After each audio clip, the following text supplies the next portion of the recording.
إن الحمد لله صلى وسلم على نبينا مصطفى محمد صلى الله عليه وسلم وعلى آله وصحبه أجمعين أما بعد أعوذ بالله من الشيطان الرجيم بسم الله الرحمن الرحيم സൂറ അന്നൂർ 48-ാമത്തെ വചനം മുനാഫിക്കുകളുമായി ബന്ധപ്പെട്ട് തന്നെ അവതരിച്ച ആയത്താണ്. മുന്നായത്തിന്റെ തുടർച്ച നോക്കൂ നിങ്ങൾ.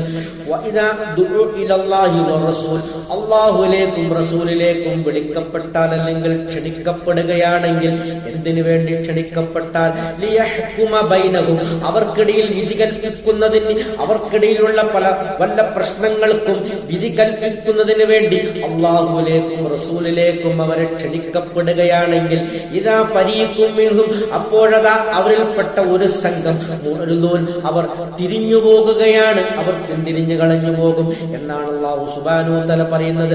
ആരുടെ അടുത്തേക്കാണ് അവർ തിരിഞ്ഞു പോകുന്നത്?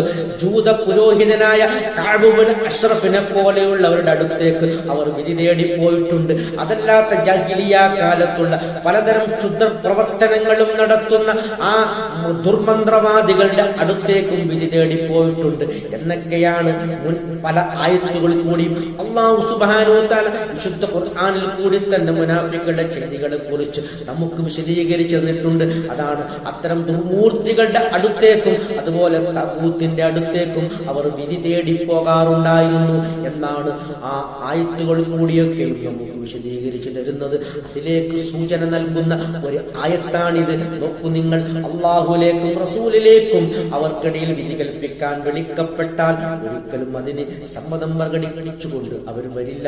അതേസമയം വല്ല അനുകൂല നിലപാടുമാണെങ്കിൽ വരുമെന്നടുത്ത ആയത്തിൽ വിശദീകരിക്കുന്നുണ്ട്. ഇതാണ് അവരുടെ അവസ്ഥ.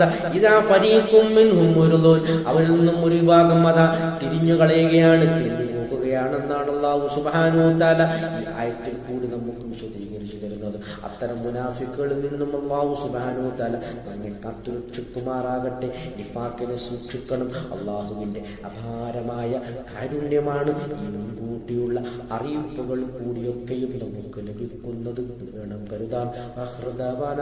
അൽഹംദുലില്ലാഹി റബ്ബിൽ ആലമീൻ.